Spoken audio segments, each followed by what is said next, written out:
हे what's up guys, welcome back once again.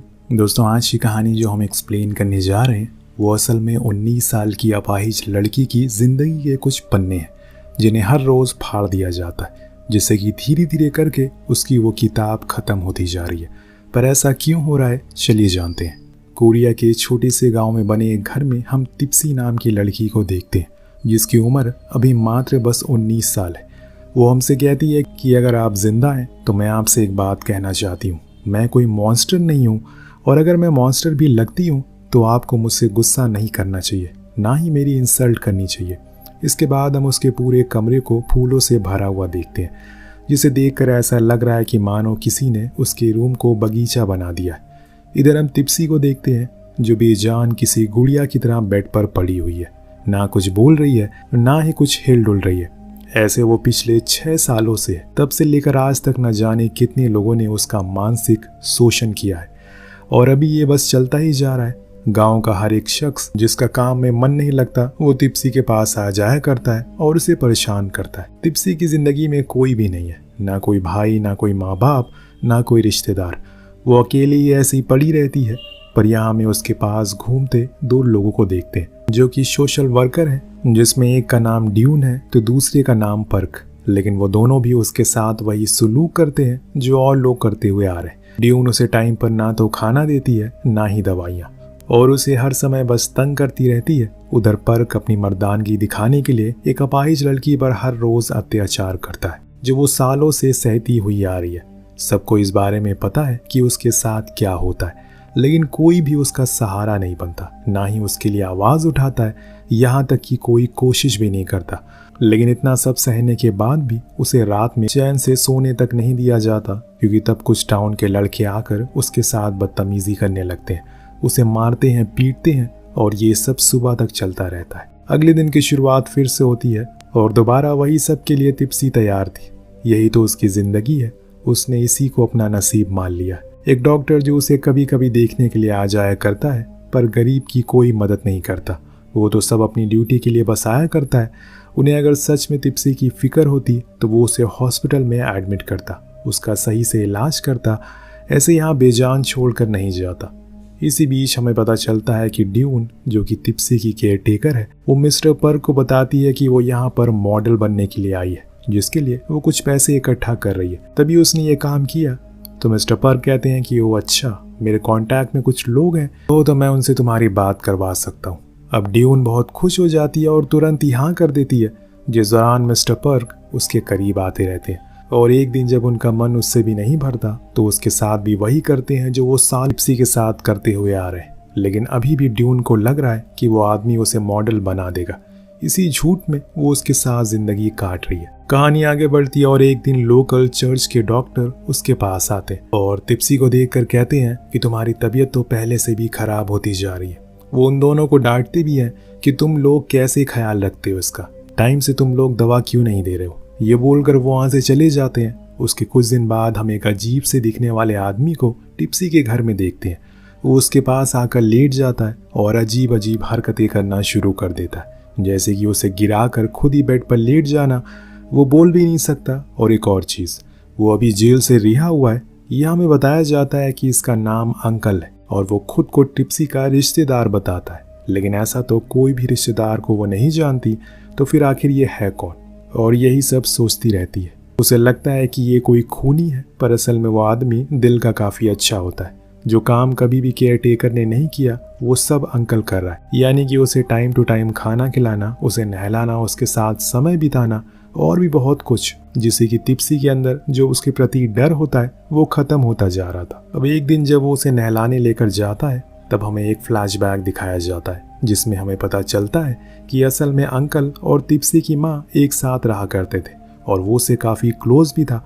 लेकिन एक दिन उसके माँ बाप की कार में एक्सीडेंट हो जाने के बाद उसे चोरी के इल्ज़ाम में जेल हो गई, जिसके बाद धीरे धीरे करके वो और भी केसेस में बंद होने लगा। अब जाकर फाइनली वो रिहा हुआ तो सबसे पहले तिप्सी के पास आया, पर उसकी हालत को देखकर उसे बिल्कुल भी अच्छा नहीं लगा। इसीलिए उसने सबसे पहले उसके पास रखी चीज़ों को सफाई की और उसको भी साफ किया। पर ये चीज़ें ज़्यादा दिन नहीं चलती, क्योंकि कुछ दिन बाद वहाँ पर कुछ सोशल वर्कर इकट्ठा होते हैं, जिसमें लोकल चर्च के डॉक्टर भी थे। उन सभी के सामने मिस्टर पर्क कहते हैं कि हमें इस आदमी पर भरोसा नहीं करना चाहिए, ये एक खूनी है, न जाने ये तिप्सी के साथ क्या करता है। ऐसी मासूम लड़की के साथ इतना भयानक आदमी का रहना सही नहीं है, हमें इसे यहाँ से निकाल देना चाहिए। ये बात वो खुद बोल रहे थे जिन्होंने न जाने तिप्सी को कितनी तकलीफ दी है। पर लोकल डॉक्टर कहते हैं कि ये हम डिसाइड नहीं कर सकते कि तिप्सी के साथ कौन रहेगा, उसे खुद ये फैसला करना होगा, इसीलिए हमें उसके ऊपर ये फैसला छोड़ते हैं। अब सभी के जाने के बाद डॉक्टर अंकल से अकेले में बात करते हैं। वो उसका सच जानते थे और इस गाँव में बचपन से रह भी रहे थे, इसीलिए उनका तिप्सी की फैमिली के साथ अच्छे रिश्ते थे। वो अंकल से कहते हैं कि मुझे पता है कि तुम यहाँ क्यों आए हो, क्योंकि तुम्हें लगता है कि तिप्सी सेम अपनी माँ जैसी दिखती है, जिससे तुम प्यार करते थे, पर उसके बाद तुम्हें जेल जाना पड़ा। पर तुम अभी भी उसका ध्यान रखो, उसे अच्छे से ट्रीट करो, क्योंकि वो बातें वो किस्से अब पुराने हो गए। हमें कुछ चीज़ों के बारे में तो पता चलता है, लेकिन एक चीज़ के ऊपर से अभी भी पर्दा नहीं हटा कि आखिर अंकल जेल क्यों गए थे और इतने समय तक उन्हें वहाँ क्यों भेजा गया। फिलहाल के लिए हम टिप्सी पर आते हैं, जो कि अब पहले जैसी नहीं रही, क्योंकि उसका अब मन लगने लगा है। वो हंसती खेलती है और अंकल के साथ अच्छा समय बिताती है, टाइम से खाना खाती है, जिससे कि उसकी तबीयत में भी सुधार आने लगा है। वो दोनों साथ में बैठकर टीवी देखते हैं, हंसते हैं, खूब बातें करते हैं। लेकिन तिप्सी को नहीं पता कि ये खुशी बस कुछ ही दिन की है, क्योंकि कुछ दिन बाद उनके घर एक पुलिस वाला आता है, जो अंकल से कहता है कि हमें खबर मिली है कि यहाँ पर तुमने किसी लड़की को बंदी बनाया हुआ है और उसके साथ बहुत गलत काम भी करते हो। पर फिर भी वो ऑफिसर अंदर आ जाता है। अब वो मना करता है, लेकिन वो फिर भी ऑफिसर अंदर आ जाता है। जब तिप्सी को देखता है तो हैरान होकर पूछता है, क्या इसे पता है कि तुम किस जुर्म में जेल गए थे? अंकल तो कुछ बोल ही नहीं पाते, लेकिन इशारे में कहते हैं कि आपको ये सब बातें यहाँ नहीं करनी चाहिए। और यहाँ हमें एक भयानक सच से पर्दा उठते हुए देखते हैं। दरअसल अंकल को जेल तिप्सी की माँ के खून के जुर्म में हुई थी और उसने कई दिनों तक उन्हें बंदी बनाया हुआ था। लेकिन ऐसा कैसे पॉसिबल हो सकता है, क्योंकि वो तो तिप्सी की मॉम से प्यार करता था और लोकल डॉक्टर ने बताया था कि उसके पेरेंट्स की मौत एक हादसे में हुई थी।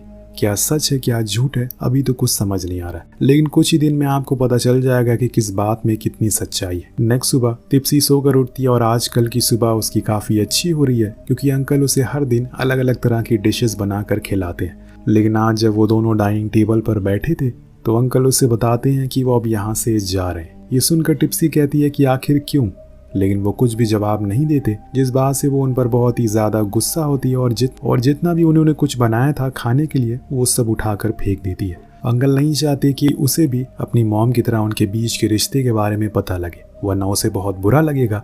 इसीलिए वो पूरे घर की सफाई करके उसके लिए खाना बनाकर वहाँ से चुपचाप दोपहर के टाइम चले जाते हैं। उसके बाद तिप्सी की जिंदगी फिर से उसी मोड़ पर आकर रुक जाती है, फिर से उसी मोड़ पर आ जाती है जहाँ से उसने यू टर्न लिया था।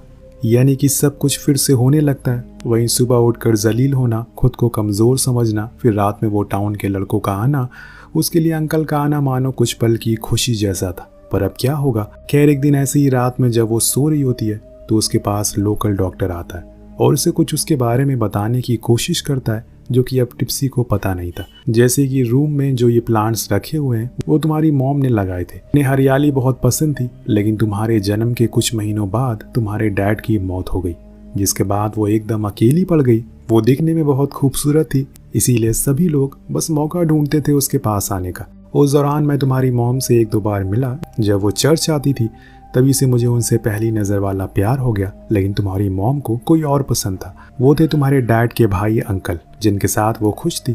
तुम तीनों बहुत खुशी खुशी रहते थे साथ में। पर एक दिन मैंने जब तुम्हारी मॉम को अंकल के साथ देखा तो मुझे बहुत गुस्सा आया और जलन भी हुई। इसीलिए मैंने मॉम के बारे में पूरे गाँव में गलत अफवाह फैला दी कि वो बहुत लोगों के साथ सो चुकी हैं और अब उनका अंकल के साथ भी अफेयर है, जिसके चलते लोग उनके ऊपर थूकने लगे। मुझे नहीं पता था कि ये बात इतनी ज़्यादा बढ़ जाएगी। और इन्हीं सब को लेकर एक दिन कुछ लोग तुम्हारे घर में घुस आए और तुम्हारी मॉम यून के साथ ज़बरदस्ती करने लगे। जब इस बारे में अंकल को पता लगा तो वो भागते हुए घर आए, पर तब तक उन सभी लोगों ने यून को बहुत ही बेरहमी से मार डाला, जिसको देखकर अंकल का दिमाग फट जाता है। उसने गाँव के 8 लोगों को मौत के घाट उतार दिया। उसी के चलते उन्हें जेल हो गई। सभी को लगता है कि उसने यून को मारा था, लेकिन सच तो कुछ और ही था, जिसका जिम्मेदार मैं ही हूँ, क्योंकि मेरी वजह से सब कुछ हुआ था। अभी तक हमें ये तो पता चल गया है कि असल में इस कहानी की शुरुआत में जो कुछ भी हुआ उसका रीज़न क्या था, लेकिन हर कहानी के दो पहलू होते हैं, तो आप दूसरा पहलू भी सुन लीजिए। जो पुलिस वाला आया था वो किसी और ने नहीं बल्कि जॉन, जो कि लोकल डॉक्टर है, उसी ने भेजा था, क्योंकि वो तिप्सी के साथ रहना चाहता है, जिसकी वजह ये है कि वो उसकी माँ जैसी दिखती है और अब वो अपनी मुरादें पूरी करेगा जो उसने यून के साथ नहीं की। इसीलिए वो अपने कपड़े हटाना शुरू करता है कि तभी पीछे से हम अंकल को आते हुए देखते हैं। पता चल गया है कि जॉन तिप्सी का वही हाल करने वाला है जो उसकी माँ के साथ किया था। उसे सच्चाई पता चल चुकी है जो उसने सुन ली है अभी गेट के बाहर खड़े रहकर। जिसके बाद क्या था, लोकल डॉक्टर उसे कहता है कि तुम्हें यहाँ आकर बहुत बड़ी गलती कर दी, तुम्हें मैंने जहाँ भेजा था वही रहना चाहिए था। लेकिन इस बारी अंकल उसे नहीं छोड़ता और दोनों में खूब लड़ाई होती है कि तभी तिप्सी जार उठाकर डॉक्टर के सर पर फेंकती है, जिससे कि उसकी वही मौत हो जाती है। जिसे अंकल खुश नहीं थे, इसीलिए वो तिप्सी को एक वायर से बांध देते हैं, लेकिन बाद में उसे माफ कर देते हैं क्योंकि वो भी वही चाहते हैं जो काम तिप्सी ने कर दिया। दिन हम दोपहर में अंकल को और उसके साथ बाथरूम में देखते हैं, जहाँ वो तिप्सी का पूरी तरह से मेकओवर कर देते हैं और इस चीज़ से उसके अंदर और कॉन्फिडेंस आ जाता है। अब वो निडर थी, किसी से डरती नहीं है। दोनों मिलकर एक प्लान बनाते हैं जिसका पहला शिकार होती है ड्यून, जिसकी वजह से तिप्सी की बीमारी पहले से भी ज़्यादा खराब हो गई। उसको टाइम पर दवा ना देने की वजह से उसका ये हाल हुआ था। इसीलिए अंकल उसे कुर्सी से बांध देते हैं और जब वो तिप्सी को इस लुक में देखती है तो हैरान रह जाती है। दिन अब बारी थी मिस्टर पर्क की, जिनके लिए उनके मुताबिक एक प्लान था। जब वो एंटर करते हैं तो खुद के सामने तिप्सी को बिना कपड़ों के लेटे हुए देखते हैं, जिसे देखकर उन्हें लगता है कि वह उसकी पूरी तरह से हो चुकी है। इसीलिए वो उसके करीब आने लगते हैं, लेकिन तभी पीछे से अंकल उसके सर पर वार करके बेहोश करते हैं।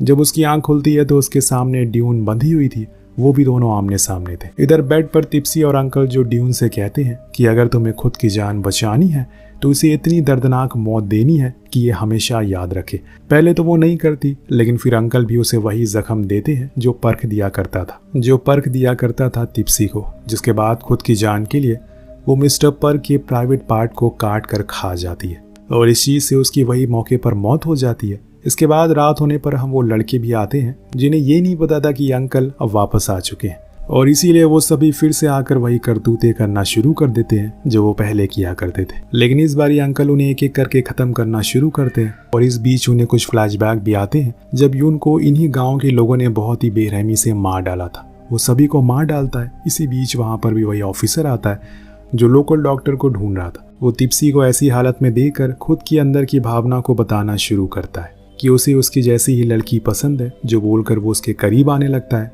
लेकिन तभी अंकल उस पर भी वार कर देते हैं, जिसमें वो शूट भी करता है और वो गोली सीधा ड्यून को लगती है, जिस चक्कर में वो भी मारी जाती है। लेकिन अभी भी वो ऑफिसर रुकता नहीं है, बल्कि शूट करता ही रहता है, जिस चक्कर में वो दोनों ही मारे जाते हैं और बेचारी तिप्सी कोने में छुपी ये सब देख रही होती है। जब सब कुछ शांत हो जाता है तो वहाँ से बाहर आने की कोशिश करती है और कामयाब होती है। सो कुछ इस तरह से इस कहानी का यहीं पर अंत होता है। आपको क्या लगता है कि क्या तिप्सी को पुलिस कंप्लेन करनी चाहिए या फिर जो अंकल ने किया वो एकदम सही था? क्या इस समाज में किसी गरीब या बेबस लड़की की कोई इज्जत नहीं है या फिर लोग इतने भूखे हो गए हैं कि उनका पेट अब अनाज से नहीं भरता? आपको जो कुछ भी लगता है नीचे कमेंट में ज़रूर बताइएगा। मिलते हैं अगले वीडियो में। Thank you so much watching. Peace out.